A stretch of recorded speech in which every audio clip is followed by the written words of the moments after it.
What's up, guys? Welcome to another exciting edition of Real Estate Podcast, episode 441. I'm here with Griffin. I'm here with Trev. And we're running from the green sun without him. This week we watched Supergirl. I wanted to go watch this in theater. And? Glad I didn't go watch this in theaters. I got to get something out of the way up front so I don't drag it out, because I will. The whole, Epstein planet was a choice, man. Yeah, it was. Really? Yeah. We're doing this in a Supergirl movie? It was it wasn't even, like in some of the older movies, they would kind of hint around. It's like, what are they doing with them kids, man? Yeah. No, they didn't hide this. Street. They were just like, no, this is what they're for. Dragging them in the chair. And what to me was so fucking mind-boggling about this movie was the fact that it's okay for them to go to other planets and kidnap young girls and use them as basically a reproductive factory. Yeah. You shot my dog with a poison arrow. Fuck you. Yeah. It's, you know what I mean? It's just, it's a wild choice. Yeah. It's like, but what? What? And it's like they're all males. So what they're saying is they kidnap these women. Mostly they girls. sleep with them.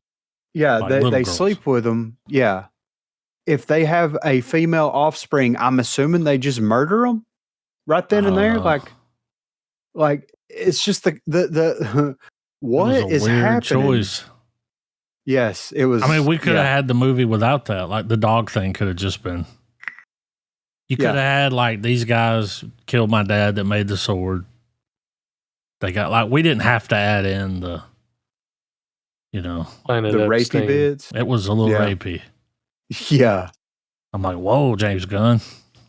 Yeah. Well, here's the thing. Pull that old Twitter post up, It's the female variant of Superman. She can do world-saving things. She has powers pretty much comparable to Superman. As long as there's no green sun around or... But she reversed that arrow. Wow. Mm-hmm. But she got mad about it. But why couldn't the plot have been her on Earth saving the world? Well, they're building up to that. Because now she's back on Earth, right? And she's a hero. She put the suit on. Yeah. She found herself. Mm-hmm. Well, and okay, so to me, her finding herself and all that kind of stuff, okay, sure. To me, did it feel a little bit unnecessary? Sure. There's a lot of interesting ideas that I'll get into here in a little bit with that. But okay, the little girl, trying to be the comedic relief in a way, but not really being an essential part to what's going on here. Her having her character. The sword thing didn't even really matter. Yeah, I mean, it was just. It was it was there, and it was what kind of sword is this? Like a badass? Are we going to see it in action? Is this guy trying to get that? He didn't even give a fuck about the sword. The only thing that little girl and the sword, the only purpose that she served was for us to get the big moment. Well, was to get the big Lobo moment at the end. Got him out of jail. Yeah. Yeah, exactly. Which he kind of got himself out. I don't. Yeah. I knew I liked you, kid. Kick the door open. Yeah. I'm like, can that cigar get any bigger? I think every time I saw him, it got bigger. Yeah, right. Which, even to me, I feel like Lobo was a missed opportunity. Yes. I mean, I understand that they're just okay, this is a shared universe, a shared world, and we're just going to have other characters popping in, this, that, and the other. That's all good and great. But it's when you have a character, and whenever you read the synopsis on what we watched it on, it's it's her and Lobo on the poster, and it's two unlikely, anti-heroes team, and it's that's not what happened at all. He shows up twice in the movie, and he doesn't really do much of anything other than fuck about what she's doing for real. No. He's doing Lobo shit, but. Yeah. Whenever she's like, oh my God, it's Lobo. He destroyed his own planet. He did all, don't look him in the eye. And he comes over and he's like, what's up, sugar tits? Yeah. It's this guy? Yeah, right. He wasn't a bad Lobo. Like, no. I think that he did fine as Lobo, but like, give him with a better script, with a better script and better directing, he'd be a fantastic Lobo. Well, when they were like, he destroyed his own planet, it's like, let's watch that movie. Yeah, exactly, right. And not only that, but it's like they could have omitted the girl completely and had Lobo and Supergirl get into a situation to where they have to reluctantly work together and do like this buddy cop kind of That's what I thought was going to happen.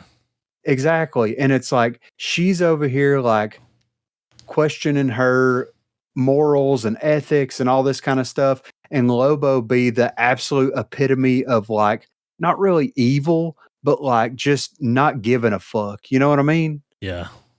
And it's like they have to work together, and she decides because of all of this, and then maybe her and Lobo fight because it's like he's going to kill somebody that she doesn't want, doesn't think deserves to die or whatever. That would have been a better movie. Well, like how did he get captured? Did he get captured during that big sequence where? Who the fuck knows? I mean, he was just. Yeah. I thought I missed it because he was just there all of a sudden. I'm like, how the fuck did he get here? I thought he was badass. How did they take him down? I feel like what we got was the same thing as Mandalorian and Grogu, like a movie that did not. It could have been a little miniseries. Other than her, like, going through the whole, like, all right, I'll come back to Earth and help. Yeah. Clark's good to me. And I mean, we also got the most generic villain ever. Yeah. That didn't help fucking at all. Bratislava. Yeah, yeah. Well, and this was my biggest thing is like Supergirl, like Superman's supposed to stand for hope. Supergirl's supposed to stand for what? Justice in a way, whatever they mentioned in the movie. But it's like when you watch a Superman movie, right?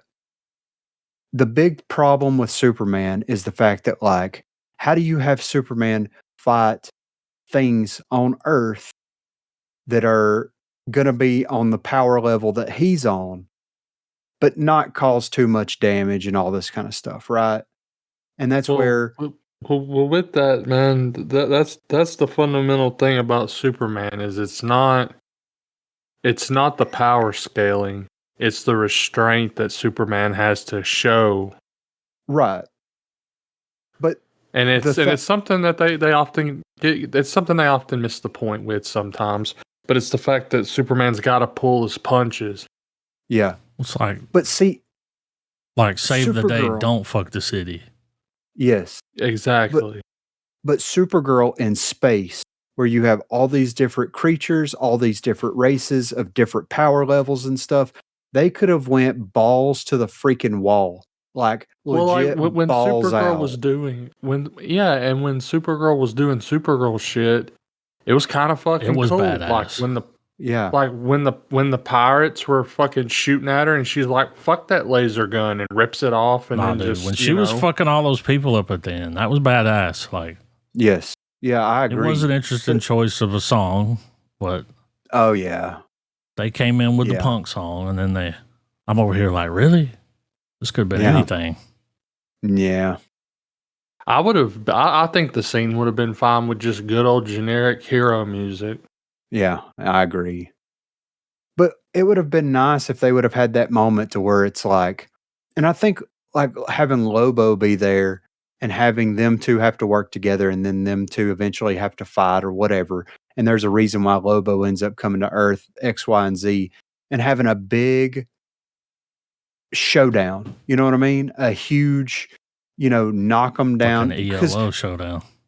They're on yeah, exactly. Because they're on a fucking Mad Max planet. You know what I mean? Like, there's nothing there. Let's see part of the planet get fucking destroyed by this crazy fight because it's like, this isn't going to happen on Earth.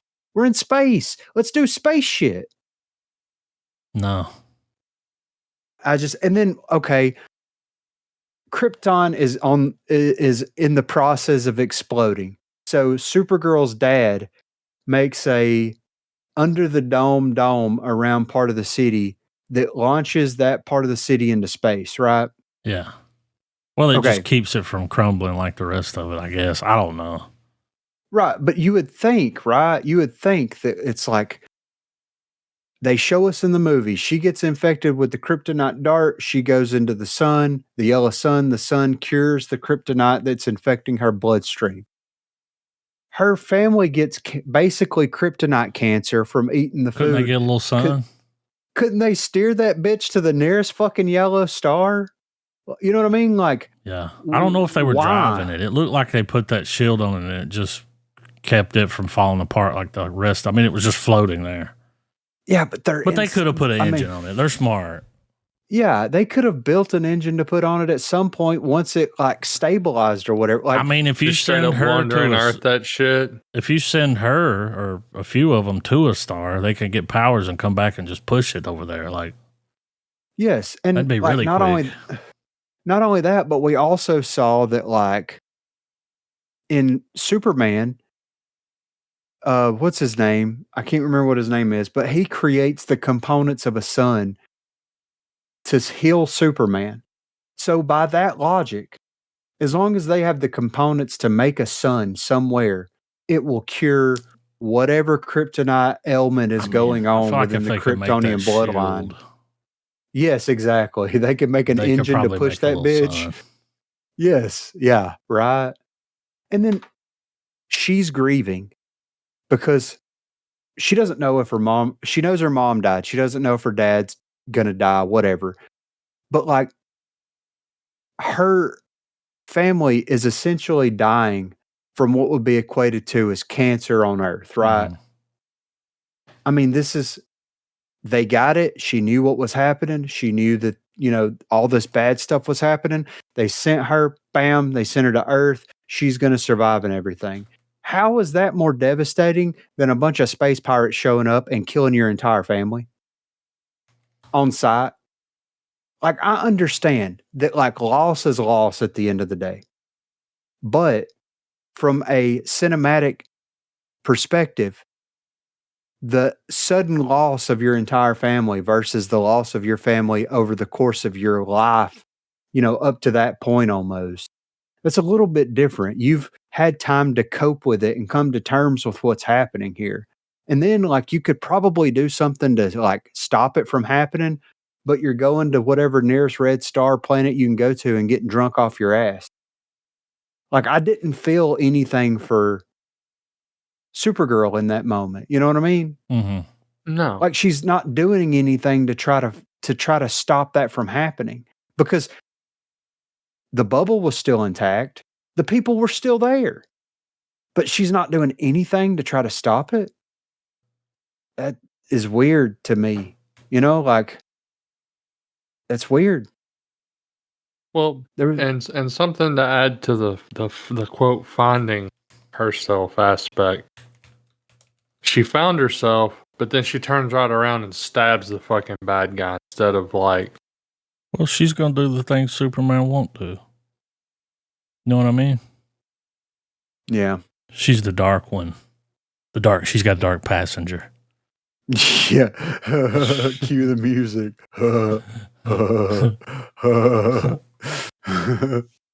But yeah, man, it's just, there was a lot of weird decisions that were made in this movie that I was just, after it was over, I'm just like, huh. So this was a movie, And like, the writer for this, Ana Noguera, okay? Ana Noguera. She wrote We Win, which is short in 2018, wrote Supergirl. She's also working on Wonder Woman movie and a Teen Titans movie. I don't know if I'm excited about the DC EU as much as I was when Superman came out. You know what I mean? Well, she's not writing like, Superman. Well, yeah, I know, but like Clayface, right? So no, Mike Flanagan wrote. I mean, here's the thing though: the movies she's writing, like movies that I'm just like, I mean, I'm probably not gonna watch those anyway.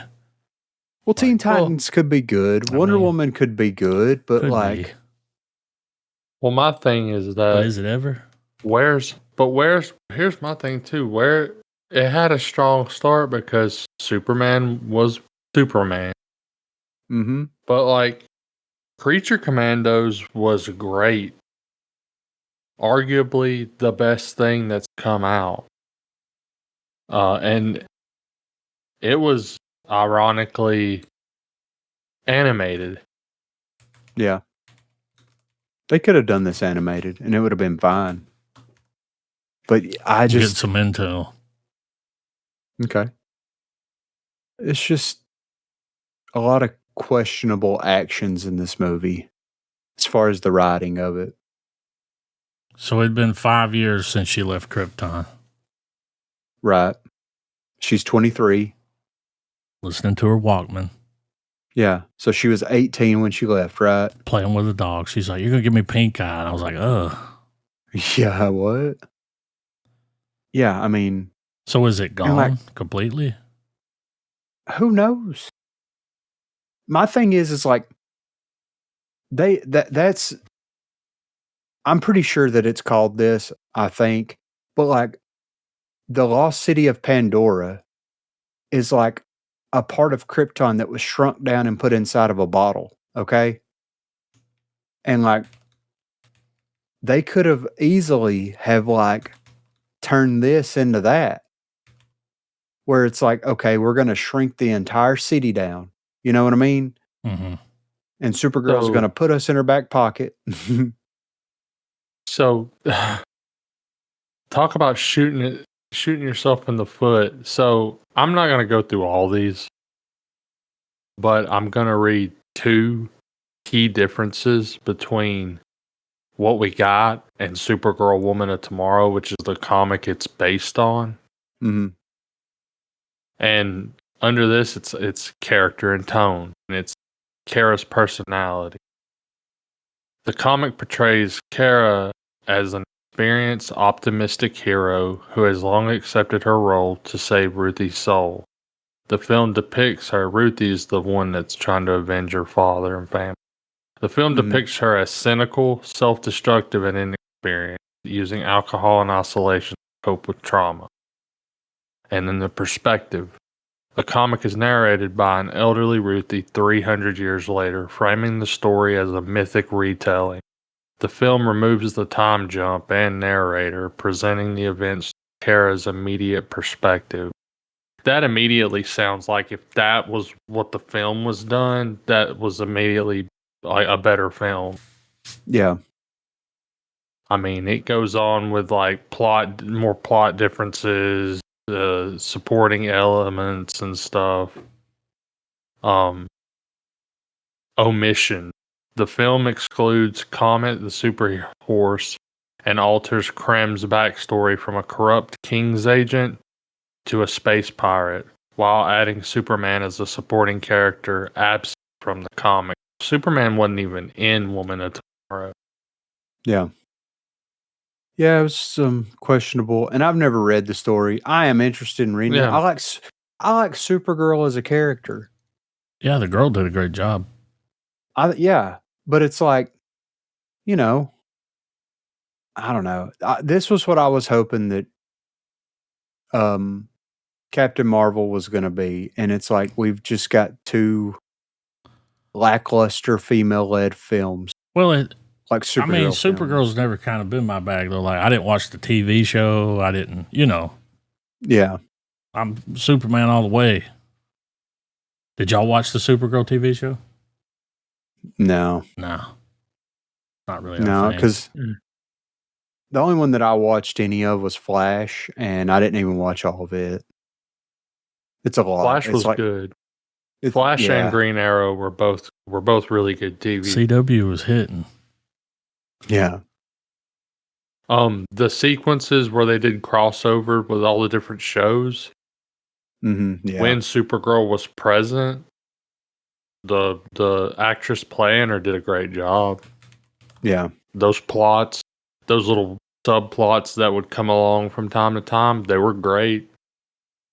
I'd argue that the CW verse is probably one of the best representations of the DC comic that we've got. But yeah, questionable choices. I just didn't enjoy it. I'm glad I didn't go to the theaters and watch it. I just didn't enjoy it as much as I was hoping that I would. And man, they really missed the opportunity with Lobo. I know, get us all hyped up. Like, Lobo's going to be in it. Look how badass he looks.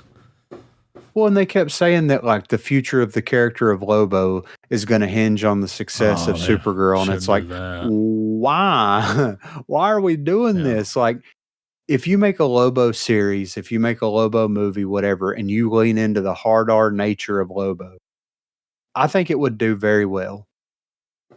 It would be so absurd and so ridiculous that just word of mouth alone would get people to go and watch it. But now, if they're hinging the future of that on this, we're probably not going to get a Lobo anything unless he crosses over in the future. Which he could. I mean, we got Lanterns and other stuff coming up, but like, he'll probably show back up. Yeah. I guess the budget, guys. $250 million. I'm gonna say 175. It was between 170 and 186. Guess what the box office pull was? 120. Yeah. Was it? 126. I mean, you were 6 million shy. Yeah. I mean, a bomb. Yeah. So long, your Lobo. Yeah.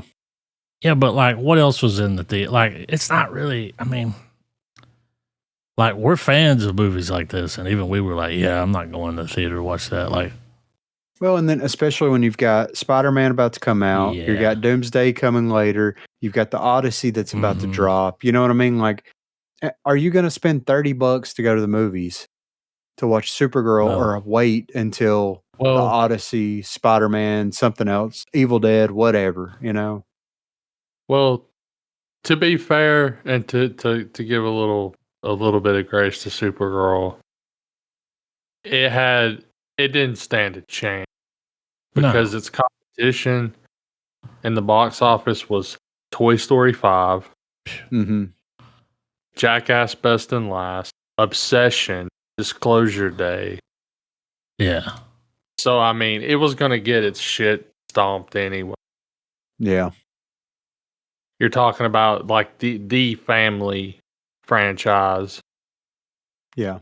And the Spielberg. Hit, Spielberg, I mean, need we say more? And the biggest indie blockbuster or gangbuster. Yeah. So, I mean, and of course, I mean, Jackass is Jackass. Yeah. But I'm going to give it a half star. I didn't hate it, but also there's a lot of questionable things, and you know, it is what it is. I don't see myself going back to it, but hey, who knows? Maybe when I watch everything else. Yeah, it's a half star. Yeah, same. I give it a half star. I really was like, honestly, all throughout the weekend, I was committed to no star. But as I chewed on it more, I was like, well, it wasn't the worst movie ever. Yeah. Like it wasn't a level of sour grapes that. Yeah, we've seen far worse movies than Supergirl. I would rather watch this than Captain Marvel or Black Panther and Black Panther 2. So I mean, but still, the thing with the little kids was like, man, this is fucking weird. Like, this is a damn, this is weird. Like, I get, what we're doing, and like, yeah, this is a good cause to fight for. But like you said, she was like, I don't give a fuck about that. Yeah. My dog. Most people are like that though. Like, yeah, about their dogs. Yeah. What an interesting way to get him out of the movie. Because I was like, another movie with this dog in it, And it was like, nope. Yeah, right. Not paying for that CGI. Yeah. Can't do both. Mm-hmm. Like, this motherfucker's got superpowers. Yeah. But he don't listen for shit.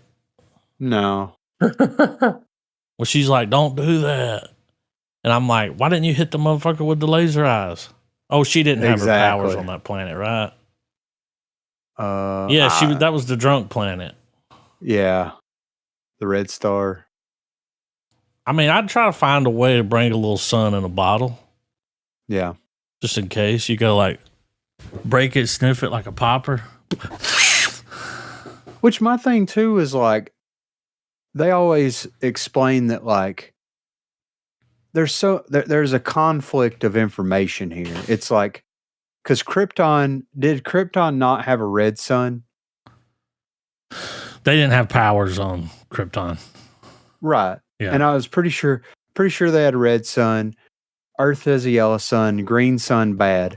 And then you have the different types of kryptonite. You have the green kryptonite bad, red kryptonite, blue kryptonite, and all this stuff. And it's like the whole idea is like, you get green kryptonite, you know? Yeah, exactly. Yeah. Or purple. And it's like, and it's like they always like, whoa.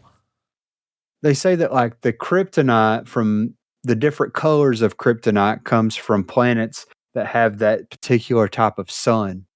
Yeah. So where's the Krypton? Earth.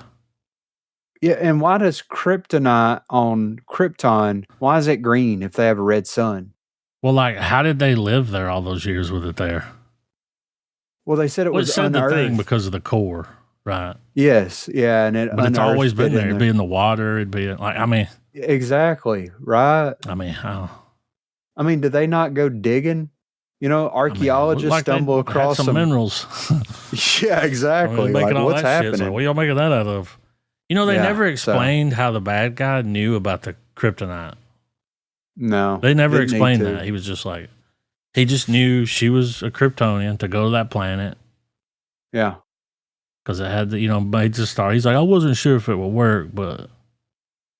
And why go to a planet with a green and a yellow sun? Why not just go to a planet with a green sun? Just to give you a little hope. I guess. Because she wouldn't go to one probably if it had.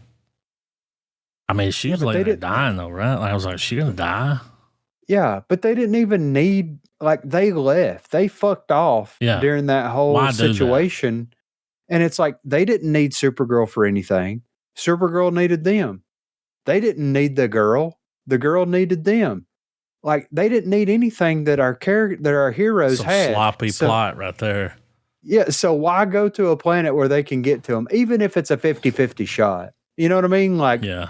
If I'm a space pirate, I'm like, get us to the nearest green star stat. Yeah, we're gonna lay low for about 2 weeks. When those people that own the bar were like, "Go upstairs, we're gonna go get our buddy," I'd have been like, "Fuck you."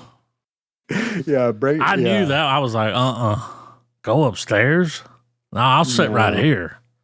Yeah, she can take a nap. I was like, these people are like way too friendly. Well, and there was no payoff for that. It's like, okay, they betrayed Supergirl so that they could get the 2 daughters back.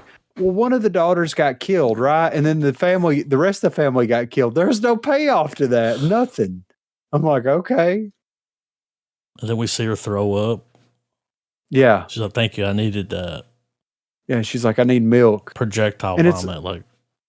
And it's like, if the sun cures the kryptonite cancer cells in her body, then why didn't she just walk outside when they poisoned her with some random ass poison and just absorb, go full Sheryl Crow, soak up the sun, baby.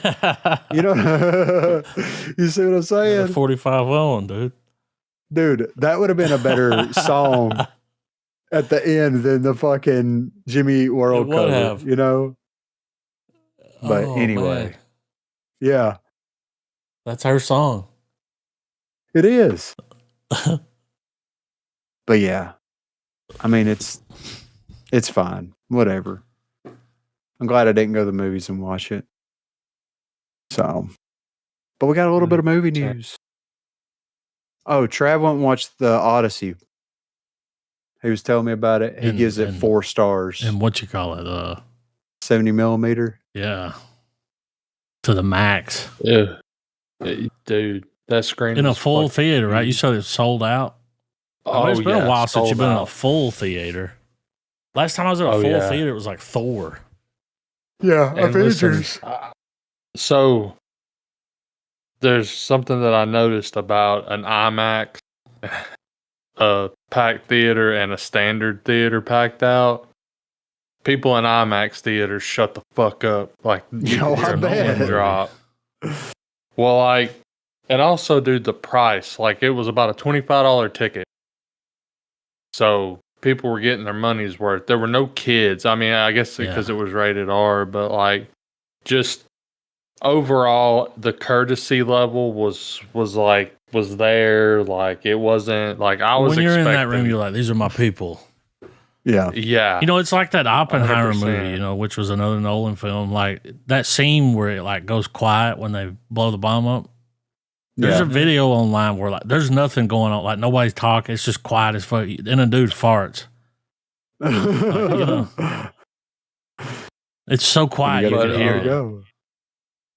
But yeah, the thing with, you know, because the movie got a lot of like criticism for its cast. And by the time you watch the movie, the casting choices make sense because of what they do in the movie. Like it all serves a purpose. Yeah.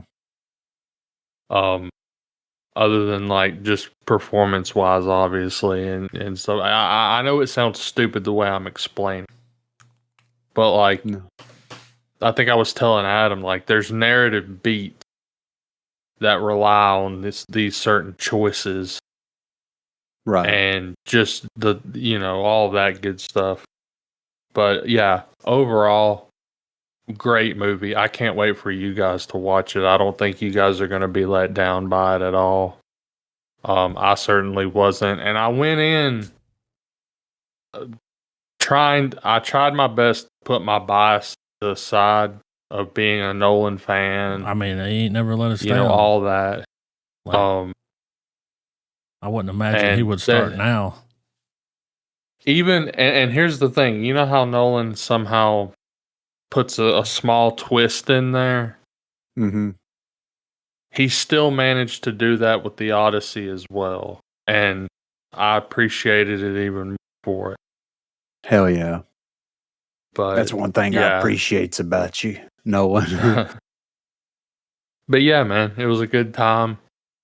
It was cool. I've never been in an IMAX viewing like at all. So it wasn't just a first for the 70 millimeter aspect, but just IMAX in general.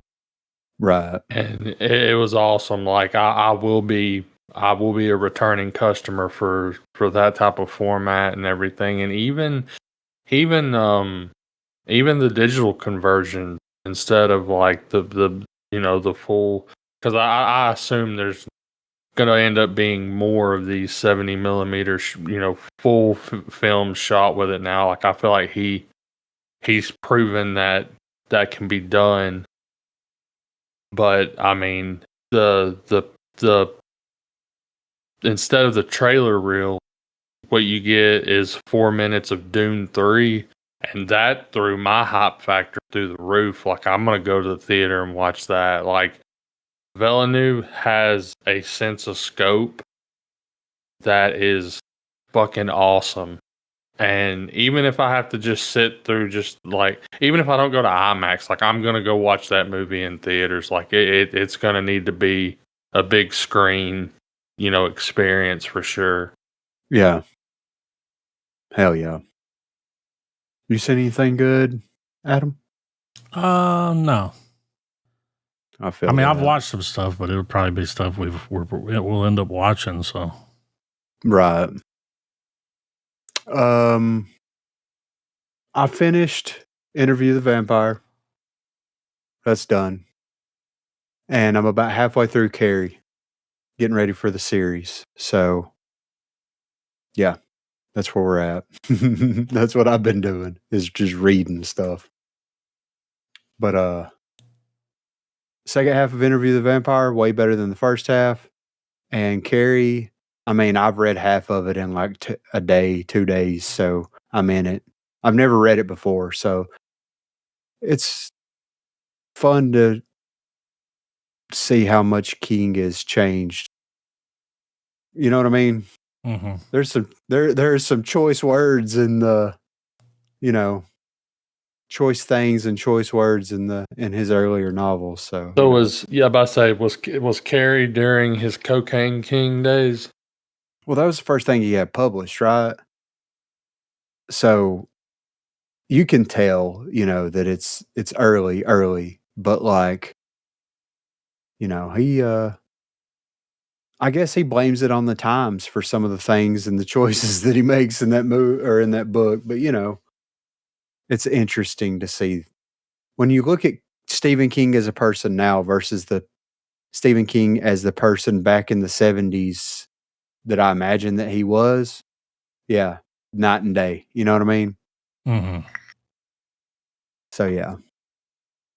Oh, it's the book that got him to be able to afford cocaine. Yes. Yeah. Yeah. Oh yeah. He was a hungry author. We got a little bit of movie news here. So, according to the Town with Matthew Baloney podcast, Disney is salivating over Culkin's return to the beloved Home Alone franchise. The star is said to have been spotted on the Disney lot, which is excited to push forward with a follow-up film based on a really good idea. Belloni stated.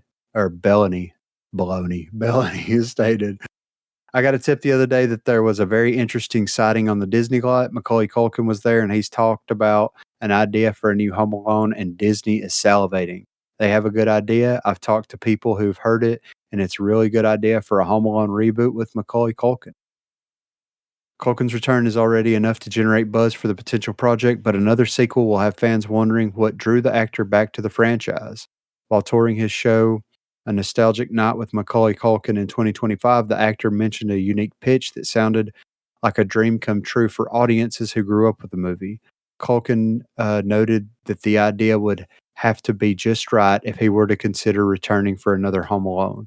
Thankfully, the actor who first brought Kevin McAllister to life said, I kind of had this idea. Before elaborating, I'm either a widower or a divorcee. I'm raising a kid and all that stuff. I'm working really hard and I'm not really paying enough attention, and the kid is kind of getting miffed at me. And then I get locked out.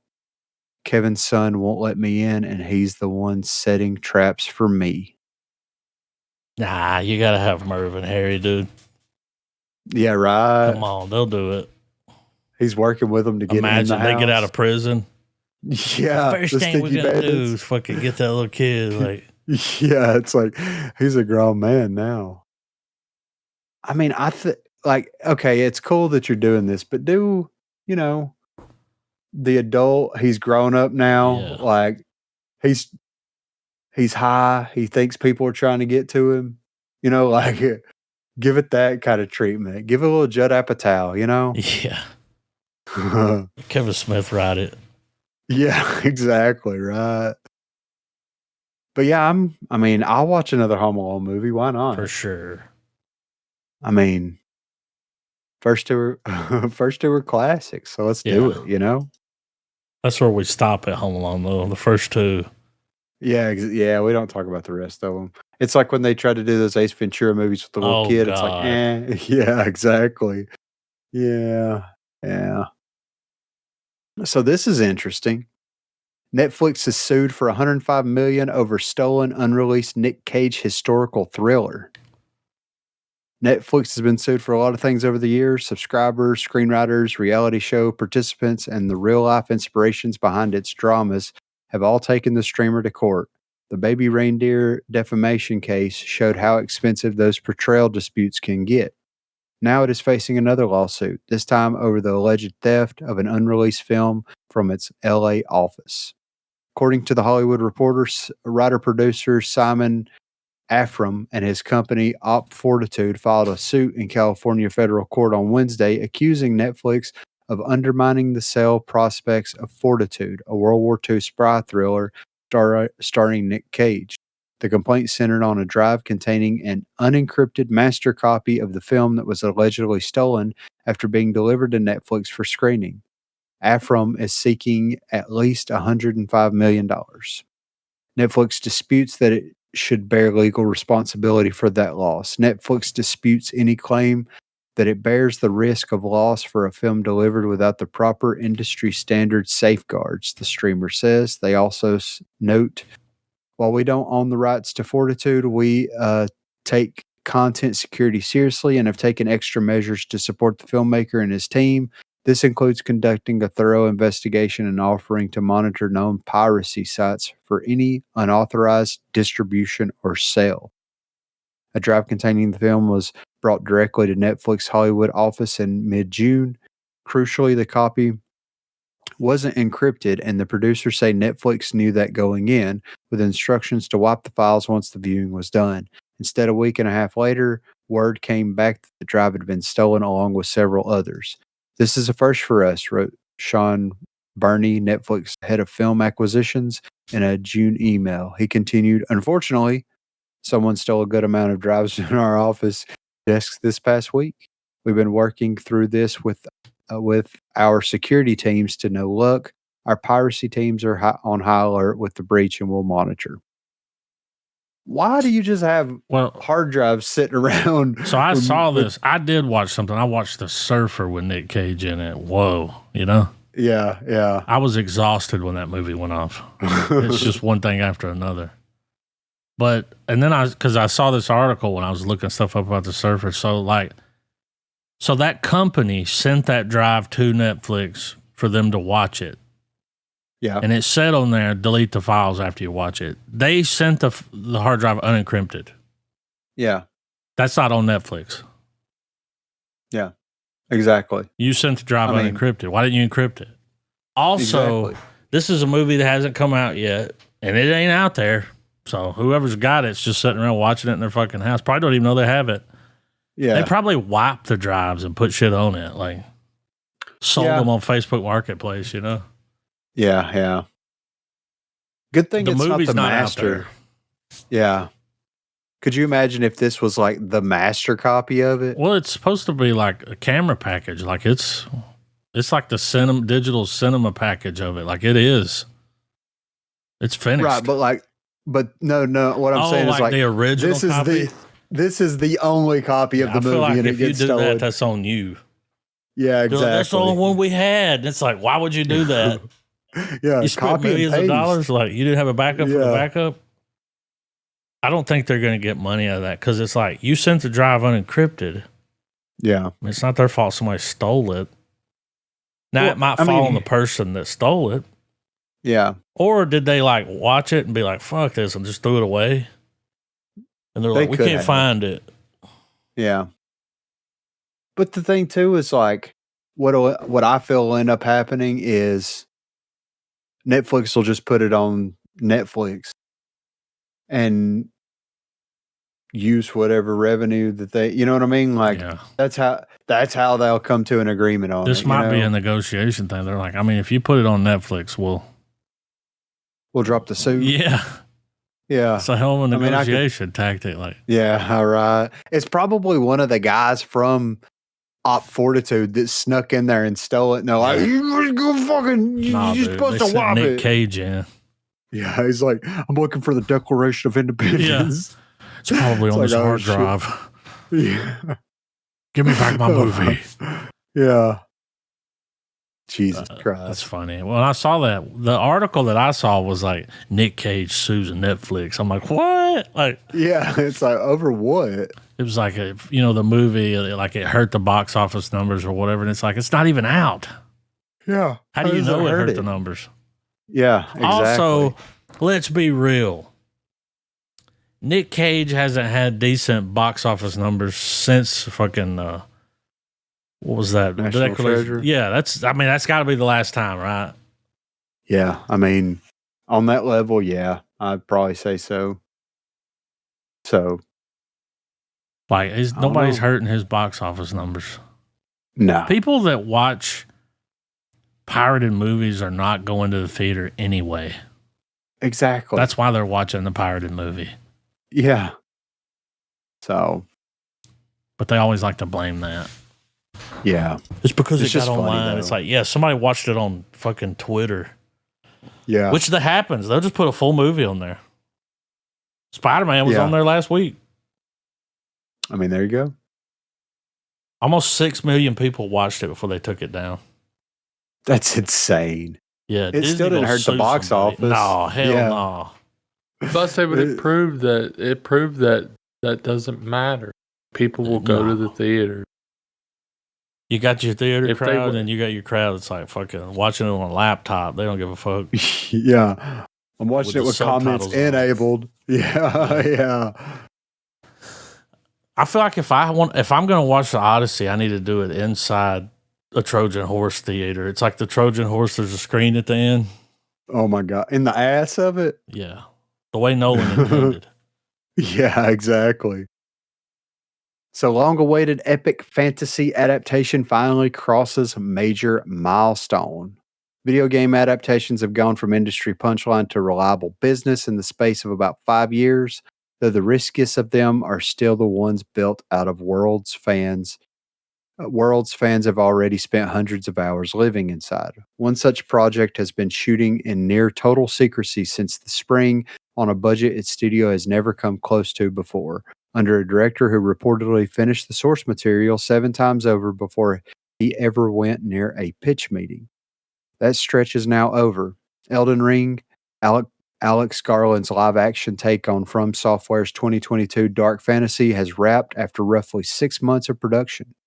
A24 and Bandai Namco confirmed in April that the adaptation would open on March 3rd, 2028, shot for IMAX with a cast led by Kit Connor, Callie Spaney, Ben Whishaw, and Nick Offerman, and a budget of north of $100 million that makes it comfortably the most expensive film A24 has ever mounted.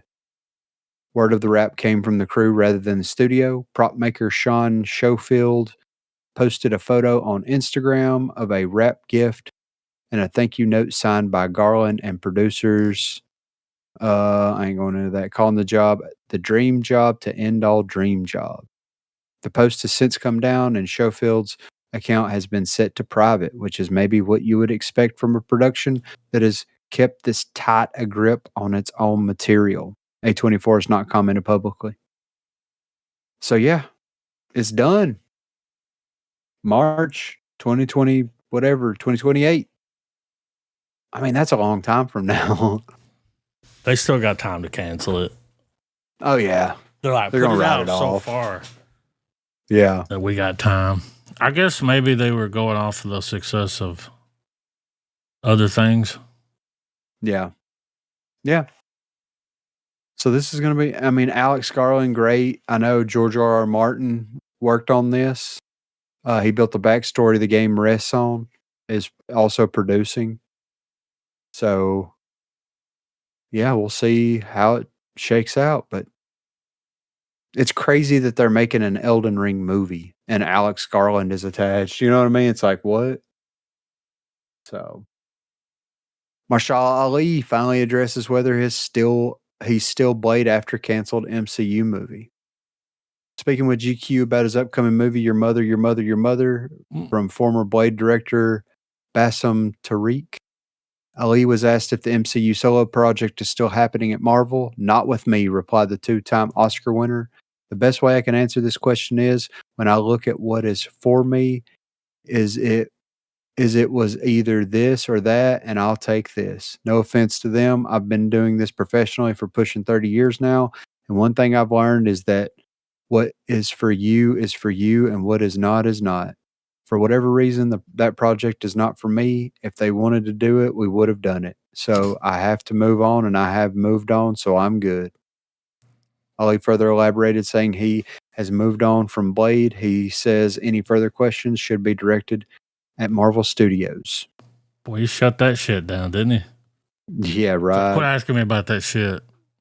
Yeah. Wesley Snipes is doing it, not me. Exactly, right. I think we'll probably, I mean, I'm pretty sure we'll see him as Blade. Like, yeah. After the Deadpool movie, they're like, wait a minute now.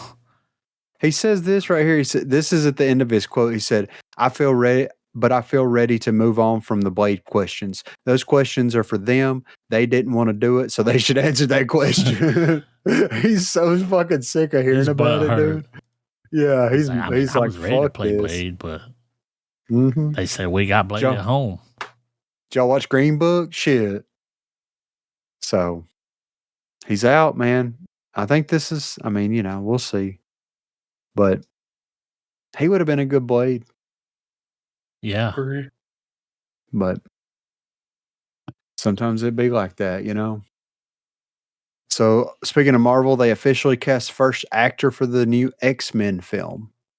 As of writing, the MCU only has 2 characters designated as mutants, Kamala Khan and Namor. For the X-Men movie specifically, Thunderbolts director Jake Schreier is set to take on the same job here, while the Bearco showrunner Joanna Callow and Beef creator Lee Sung-jin are revamping the script, originally written by Hunger Games scribe Michael Leslie.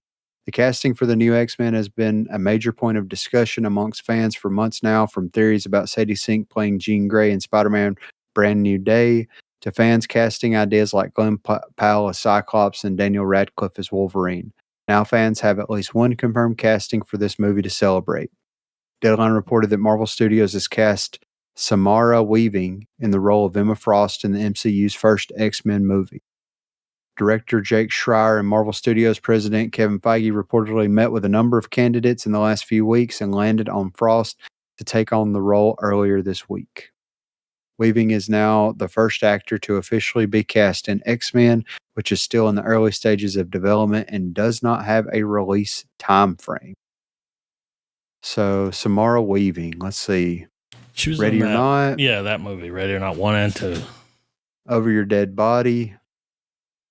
So, Guns Akimbo, she was in that. I know it's unavoidable, today's camera-laden world, but they should just keep it a secret and just film the movie with the cast and then just let it speak for itself, because the casting is going to get put through the ringer.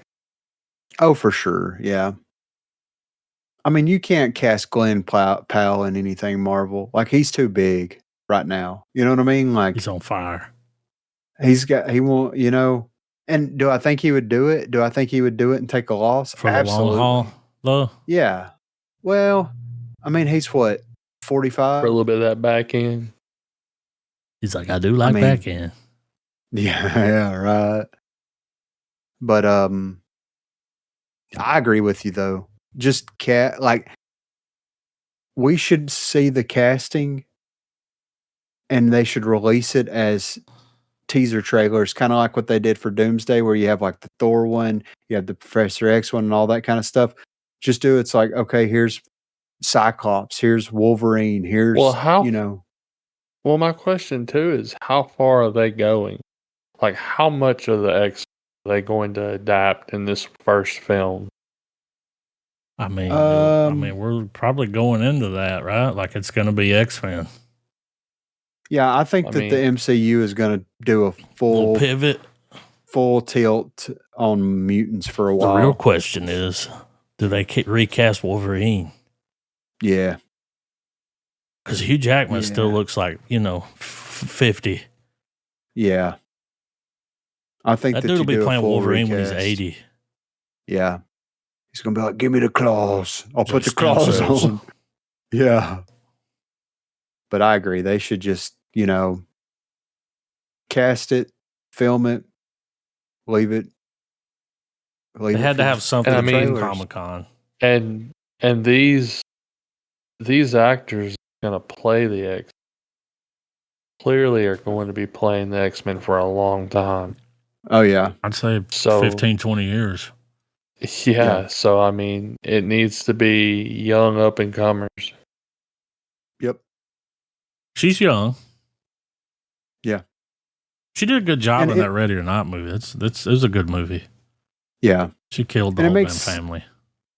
It makes sense for, I'm guessing that Emma Frost is going to kind of be, because I know there's certain iterations of that team where she was kind of the leader. She was kind of the Cyclops role.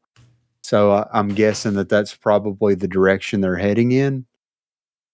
Who knows though?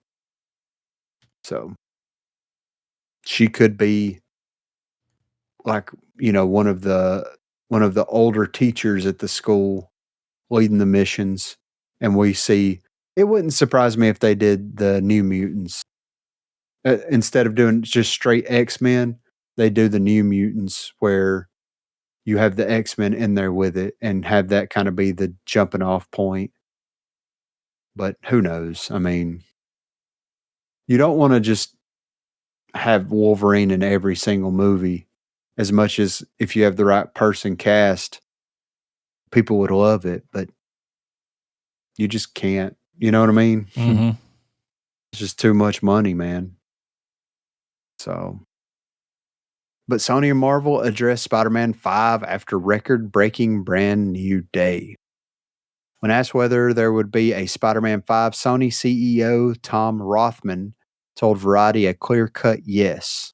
In a separate interview, when asked if there would be more Tom Holland Spider-Man movies in the MCU, Marvel Studios president Kevin Feige said there are always plans. However, he did hint it will be a while for a new Spider-Man adventure, saying right now Tom Holland is going to rest after that global tour. He and Zendaya are going to take a good and restful victory lap, which they very much deserve. What the future holds for... Well, I mean, he's going to be in Secret Wars. He might be in Doomsday. We don't know, Holland has hinted at wanting his Peter Parker to take on a mentoring role for Miles Morales, who Marvel Studios will be allowed to use following the release of Spider-Man Beyond the Spider-Verse in 2027. Is Sony willing to move on from Tom Holland's Peter Parker after a box office hit like Brand New Day? Who knows? It's made a shitload of money. Yeah. And I mean, Tom Holland's young. If he gets another Spider-Man movie, standalone Spider-Man movie, that's another like $500 million in his pocket. You know what I'm saying? Like, he's going to get to the 3 Comma Club off the back of Spider-Man. Yeah, yeah. So, Disney's got to be like, damn, we should have bought it. I know. They had the opportunity. I mean, think about how much money he's raking in right now. He's in the Odyssey that's tracking to make $1.4 billion by the end of the week. He's in Brand New Day that's already made close to $1 billion. Yep.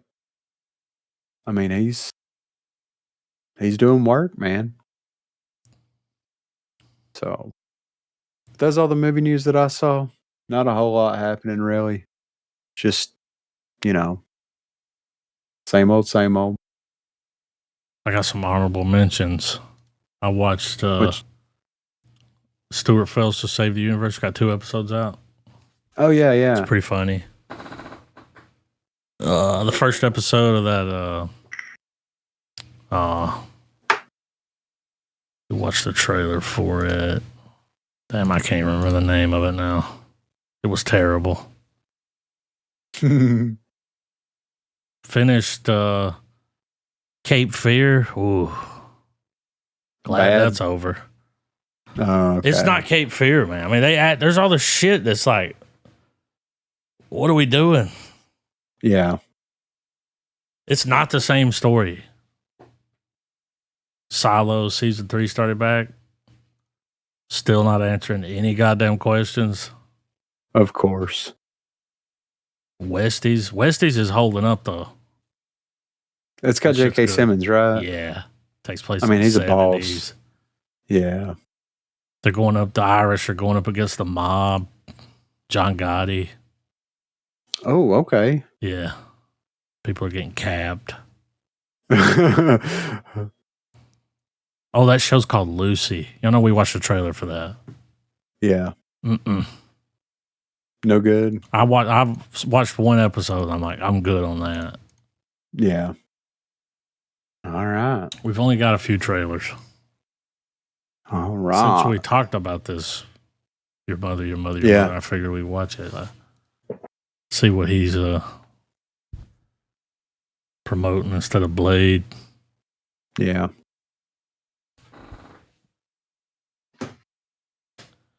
You could probably get some breast milk off a marketplace. Yeah, right. Look at this motherfucker. It's come a long way since White Castle. I know. Damn, not the breast milk on the floor. I know. There's a lot happening. Looks dramatic as fuck. Yeah. He looked like the man with the iron fist over here. Mm-hmm. Could have been a Blade trailer. Could have been. Yeah. Kind of was. There was a Blade. Yeah, there was a bunch of sword fighting. Every time he sees a Blade, he gets pissed. Yeah. It's like, get this blade out of my face. Yeah, he's like, get that fucking sword out of here. Why are you in such a bad mood? I just finished shaving. Yeah. I hate blades. 5 blades. Remove the knife from the table. We got the Thomas Crown Affair. This has got Michael B. Jordan playing. I guess Thomas Crown. You know, the last one was Pierce Brosnan. And it's about to say, isn't this like the 3rd version of this story? Yeah, there's like a old school one, then Pierce Brosnan, then Go Speed Racer. Mm-hmm. The song. Okay. Whoa. All right. See it at IMAX. Film for IMAX, baby. 10 tenths right there. This is interesting. It's an interesting cast here. The Dink. The Dink and the Scars. Scars. Oh, well, just have you seen anything about this? No. Wicker. That's What? right. Is He's a wicker man. What are we doing?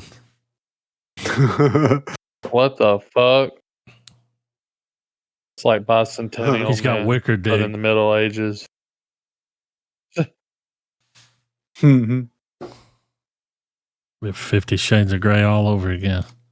Yeah, I mean, you make a nice chair. 50 Shades of Wicker, more like Yeah. it. Yeah. When he was sitting there drinking, they're like, I heard he could go all night. It's like he's got wicker Right. dick. Yeah. I mean, shit. I need you to make me a husband. Yeah. Is this what I think it is? I don't think so. I hope it is. An Asian version of it. Yeah, dude. I'll be here for it. It's like, you have a lucky crack pipe. When I saw Bad Lieutenant, I was like, full circle. Oh, shit. Okay.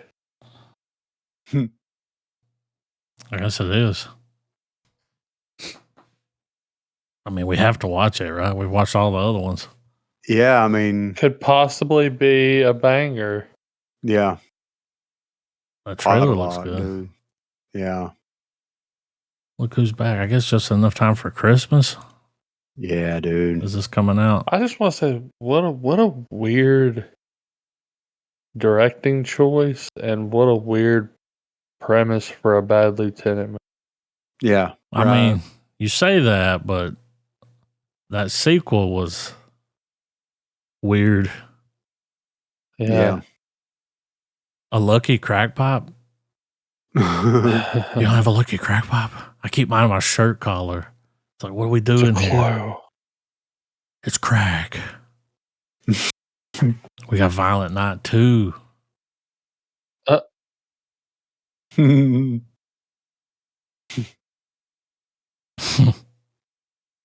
made Mrs. Claus hot. Yeah.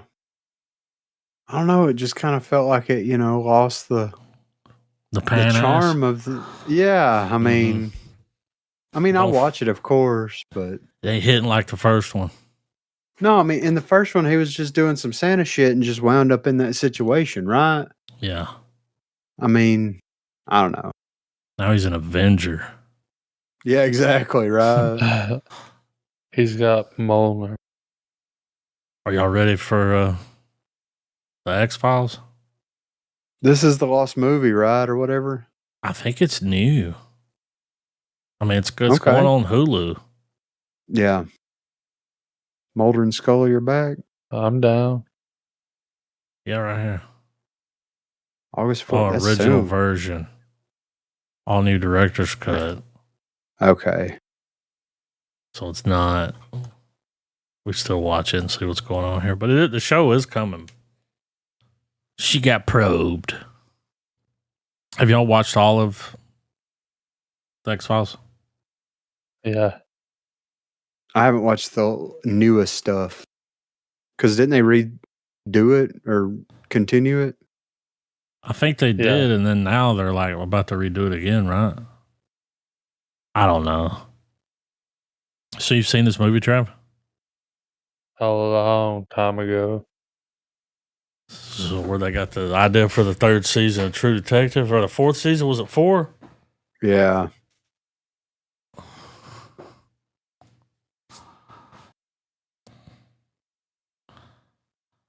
That was creepy. Okay. Director's cut. Might have to go back and give the whole show a spin. Yeah. That was really good. Well, I remember watching it on TV back in the day, but hell, it wasn't in order. Yeah. No. You just catch it every now and then, and it's like, what's happening? Me and the wife revisited it about 10 years ago, I think. Watched it in consecutive order. I mean, didn't really matter. Put your headphones on. Check. I didn't even preview this. I just saw the thumbnail.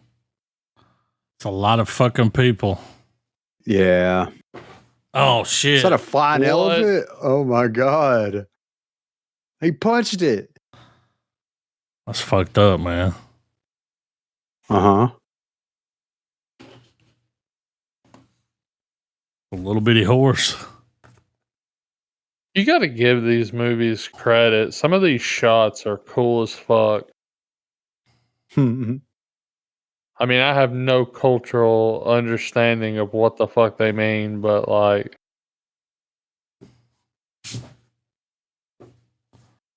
Is this the same movie?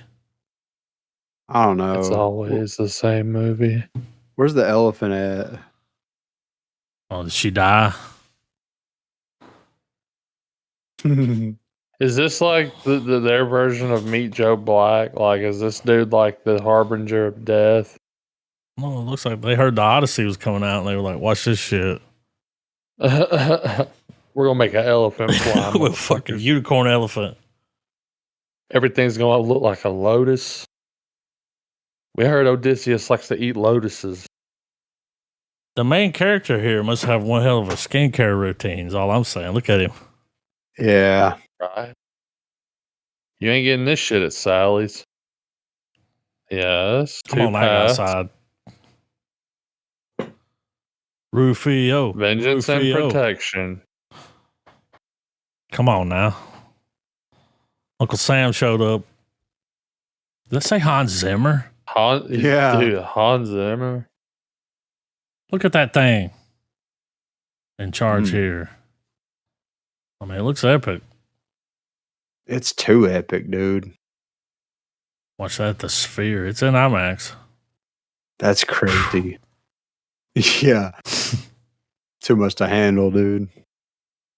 Blow your wig back. That's it for the trailers.